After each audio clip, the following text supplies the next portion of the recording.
जब जब हम अपने काम से थक जाते हैं और दिमाग को आराम देना होता है यानी रिलैक्स देना होता है, तो रिलैक्स देने के लिए अक्सर लोग अपने मोबाइल के पन्ने पलटना शुरू कर देते हैं।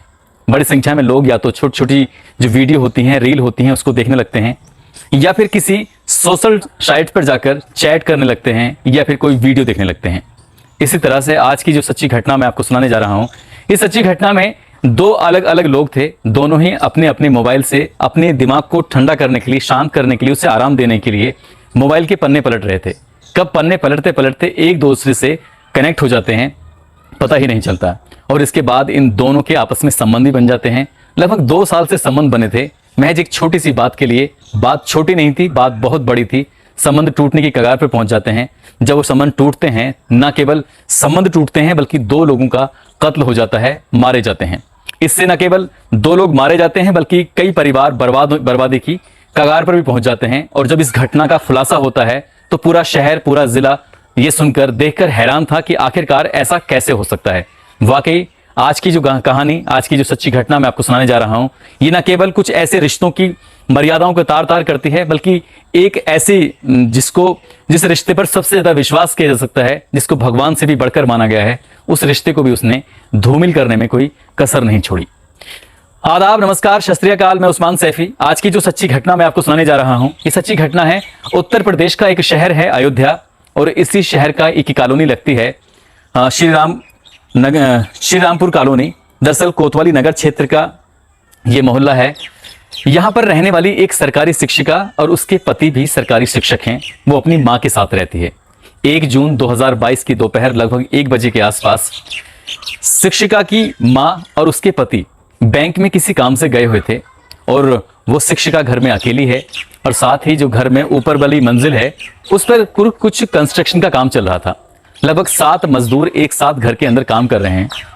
बैंक का काम निपटाने के बाद पति और उसकी मां जब वापस लौट कर आते हैं, दरवाजा खुला हुआ था, और सोफे के पास में इस महिला की यानी कि शिक्षिका की एक गंभीर अवस्था में, यह कह सकते हैं मरी हुई, वो कुछ समझ नहीं पा रहा था। शिक्षक शरीर से बहुत ज्यादा खून बह चुका था, और जैसे ही उसने अपनी पत्नी को जिस हाल में देखा, वो रोने लगता है, चीखने लगता है।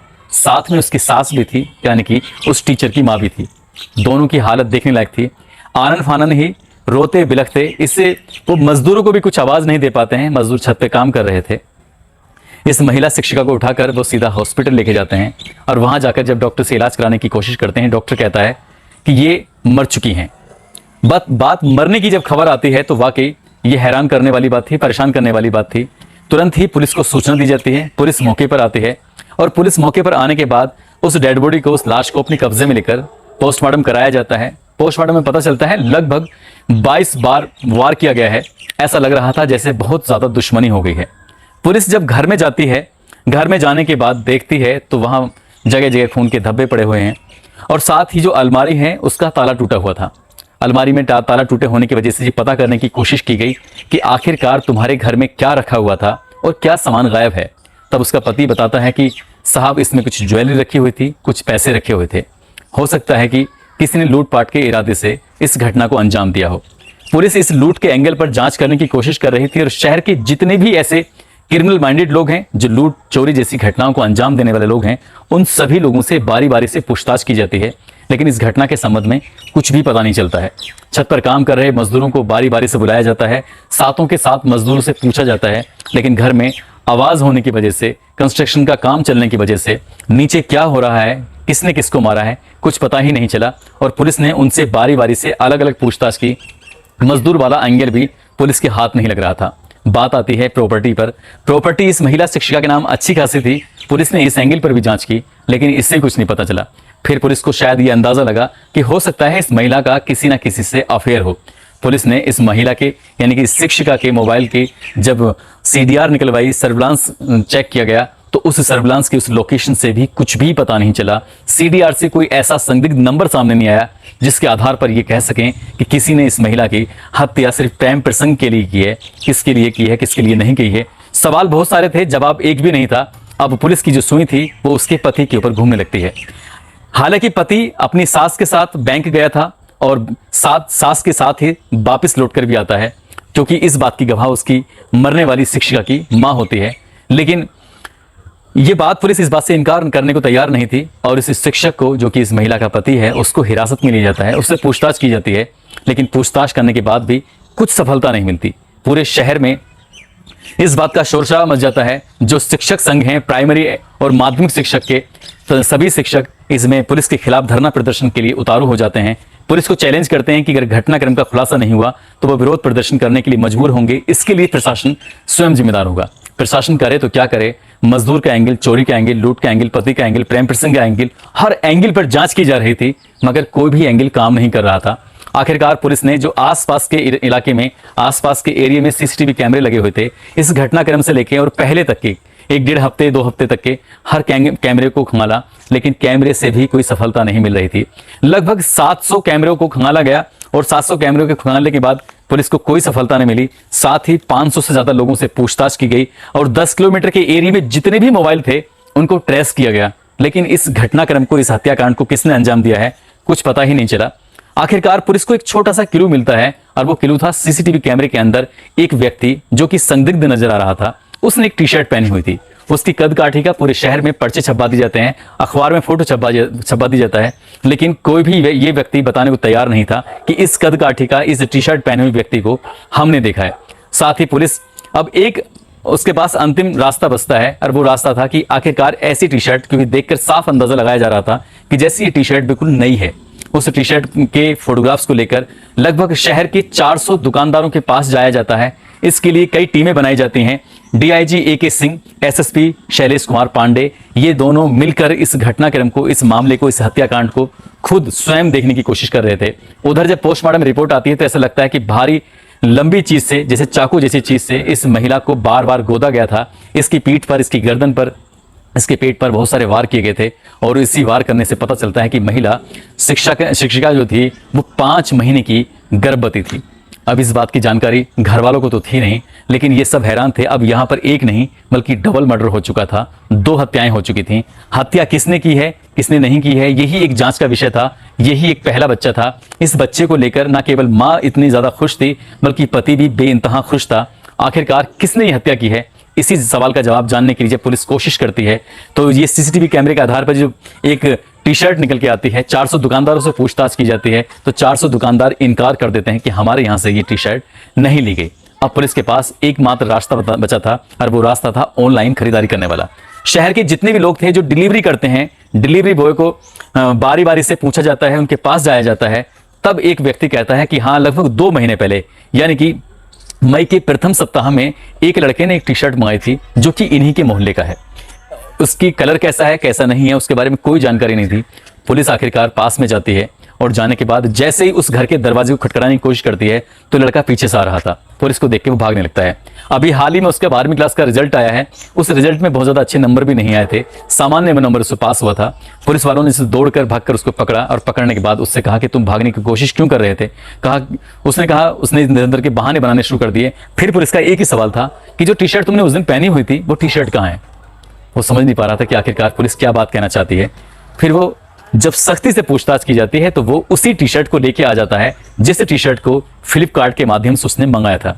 पुलिस उसको अपने साथ कोतवाली लेके जाती है और वहां उससे पूछताछ करती है कि इस घटनाक्रम के पीछे जो भी सच है वो बता दो, क्योंकि अब यहाँ पुलिस, परिवार और शिक्षक, बल्कि बहुत सारे लोग परेशान हो चुके थे। 1 महीने से ज्यादा का समय बीत चुका था और आखिरकार 1 जुलाई यानी ठीक 1 महीना हो जाता है तब कहीं जाकर ये लड़का पुलिस के हत्थे चढ़ता है, जिसकी उम्र लगभग 16 या 17 साल के आसपास बताई जा रही थी। इससे पूछा जाता है तो कहता है कि साहब, जब लॉकडाउन का समय चल रहा था तो उन दोनों उसके पिताजी ने अपनी परीक्षा की तैयारी करने के लिए उसे मोबाइल दिया होता। वो रातों को पढ़ता था, रातों को पढ़ते पढ़ते जब वो थक जाया करता था, अपने दिमाग को आराम दिया करता था, तो आराम देने के लिए वो अपने मोबाइल से कभी तो वो रील देखा करता था, कभी किसी की वीडियो देखना शुरू कर दिया। ऐसे ही वो स्नैपचैट पर चैट किया करता था। चैट करते करते उसे पता नहीं चला कि कब वहीं पास की रहने वाली सुप्रिया वर्मा नाम की एक शिक्षिका से उसकी चैटिंग शुरू हो जाती है उधर शिक्षिका भी कहीं ना कहीं अपने काम से, अपने परिवार से, अपने बहुत सारी चीज़ों से अपने मन को, अपने दिमाग को, थकान को दूर करने के लिए वो भी मोबाइल के पन्ने पलटती रहती थी। और पन्ने पलटते पलटते इन दोनों की आपस में जब बातचीत शुरू हो जाती है, तो बातचीत शुरू होते होते ये दोनों चैट करते करते कब एक दूसरे को दिल दे बैठते हैं पता ही नहीं चलता। जबकि शिक्षिका की उम्र 32 साल होती है और इस लड़के की उम्र लगभग 16 या 17 साल के आसपास होती है। दुगनी उम्र के इस लड़के से ये दोनों प्रेम प्रसंग कर बैठते हैं, आपस में मिलने जुलने लगते हैं। कभी कभार जब मौका मिलता था, माँ घर पे नहीं होती थी तो उस लड़के को अपने घर पे बुला लिया करती थी, या पति घर पे नहीं होता था तब वो उसे अपने घर पे बुला लिया करती थी, या स्कूल जाने के बहाने उस लड़के को अपने साथ बुला लिया करती थी। दोनों के बीच में लगभग 2 साल से संबंध बन रहे थे, एक दूसरे के साथ रह रहे थे। और साथ रहते रहते कब शिक्षिका प्रेग्नेंट हो जाती है इन्हें पता ही नहीं चलता है। लगभग वो 5 महीने की प्रेग्नेंट थी और ये खुशखबरी भी सबसे पहले उसी छात्र को दी गई। उस छात्र से कहा कि मैं एक माँ बनने वाली हूँ और ये मेरा पहला बच्चा है, मेरे लिए खुशी का ठिकाना नहीं है।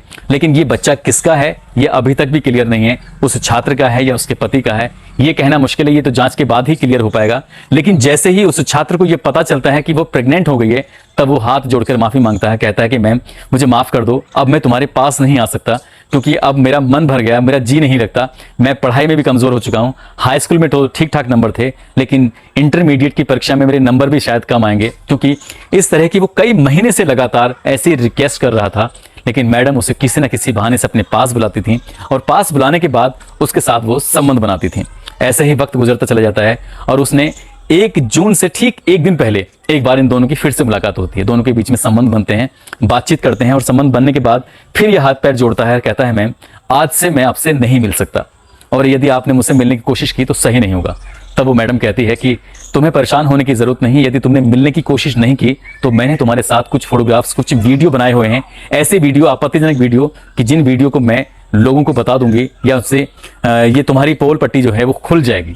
इसी पोल पट्टी खुलने की डर की वजह से वो लड़का इतना ज्यादा घबरा जाता है, करे तो क्या करे, अपनी बात किसी से शेयर भी नहीं कर सकता था, अपने संग साथियों को या अपने परिवार से वो बचकर छुपकर ऐसा काम कर रहा था। शिक्षिका के अंदर पता नहीं कहां से इतनी हिम्मत आ रही थी जो उस लड़के के साथ ऐसा घिनौना कृत्य कर रही थी, और वो एक मौके की तलाश में था क्योंकि उसका घर इस शिक्षिका के घर से महज 20 मीटर की दूरी पर था।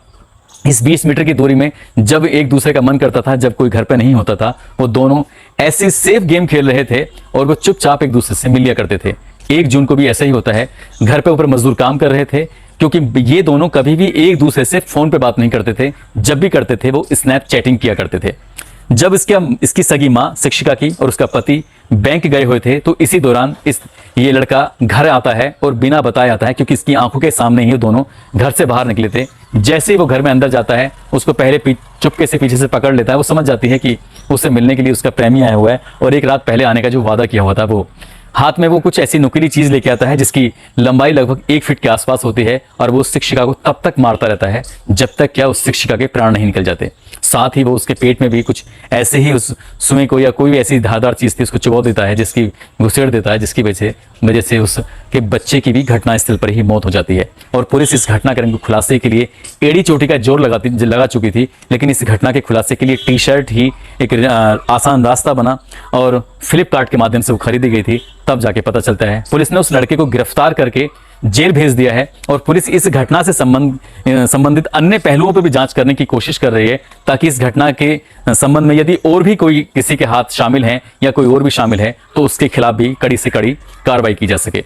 दोस्तों वाकई कई बार हम अपने दिमाग से जब थक जाते हैं, आराम लेने की कोशिश करते हैं, तो हम अक्सर अपने मोबाइल के पन्ने पलटने लगते हैं। पहले हम किताबों के पन्ने पलटा करते थे, लेकिन अब मोबाइल के पन्ने पलटते हैं और इसी से ही अपने मन को शांत करने की कोशिश करते हैं। इस शिक्षिका ने भी यही काम किया था और इसकी लड़के ने भी यही काम किया था। और जिस दिन ये मोबाइल लड़के को दिलवाया जा रहा था, उसके माँ बाप कह रहे थे कि बेटा पढ़ाई पर ध्यान देना। उसने पढ़ाई पर कम और गलत चीज पर ध्यान ज्यादा चला गया। 2 साल से एक शिक्षिका के साथ वो लिव इन रिलेशनशिप जैसे संबंध में बन चुका था और अंजाम ये होता है 2 कत्ल हो जाते हैं। उस लड़के की जिंदगी बर्बाद हो जाती है, उसकी महिला शिक्षक के पति की जिंदगी बर्बाद हो जाती है और माँ का अब कोई ठिकाना नहीं रहा क्योंकि माँ अपनी बेटी के साथ रहती थी। ये रहने वाले वैसे एक जलालपुर, अंबेडकर नगर में एक जलालपुर इलाका है, उससे एक पठानपुर अतरौली एक जगह है, वहां की शिक्षिका रहने वाली थी और शिक्षिका की उधर तैनाती थी। जाते जाते जिन लोगों के जन्मदिन हैं उन लोगों को जन्मदिन की बहुत सारी शुभकामनाएं, जिसमें मनीष यादव हैं, प्रदीप कुमार हैं, बबलू कुमार हैं और आयमा हैं। आज इन सभी का जन्मदिन है। आपको जन्मदिन की बहुत सारी शुभकामनाएं। कुछ ऐसे लोग हैं जिन्होंने YouTube पर अपने नाम लेने की अपील की थी। बिहार से प्रेम कुमार हैं, अमृता शर्मा हैं, अनीता संजय सिंह है, निकिता यादव हैं, प्रवेश यादव हैं, किरण सैन हैं, मुकेश कुमार हैं, प्रदीप यादव हैं, काली मोहम्मद हैं, अमन स्वीटी हैं, दिनेश और नाजिया सैफी हैं। इसके अलावा फेसबुक पर श्याम सोमानी, आनंद सिंह मध्य प्रदेश से हैं, विनीता शर्मा गाजियाबाद से हैं, निखिल जलेसर यूपी से हैं, नंद किशोर देश दीपक यादव लखनऊ से हैं, अंकित ठाकुर बैना से हैं, सोहम लाल जितेंद्र कुमार दिल्ली से हैं, हसीना परवीन पश्चिमी बंगाल से हैं, संदीप कुमार भवानी राजस्थान से हैं, काजल चौहान बरेली से हैं, यदुवंशी अवधेश यादव आगरा से हैं, लल्ला पवार और राम कुमार साहिनी। इन सभी का बहुत बहुत धन्यवाद, दिल से शुक्रिया। आप लोगों ने, इनमें से कुछ लोगों ने अपील की थी और साथ ही कुछ लोगों ने के कमेंट जो बहुत अच्छे थे, उनके नाम इसलिए यहाँ पर लिए जाते हैं। यदि आप किसी का जन्मदिन है या फिर अपने जन्मदिन की वो बधाई दिलवाना चाहता है तो वो अपने बारे में अपना नाम या क्या कारोबार करता है या क्या काम करता है, कहाँ रहता है, थोड़ी सी डिटेल देंगे तो और आसानी होगी और अच्छा लगेगा। अपना ख्याल रखें, सुरक्षित रहें। जय हिंद, जय भारत।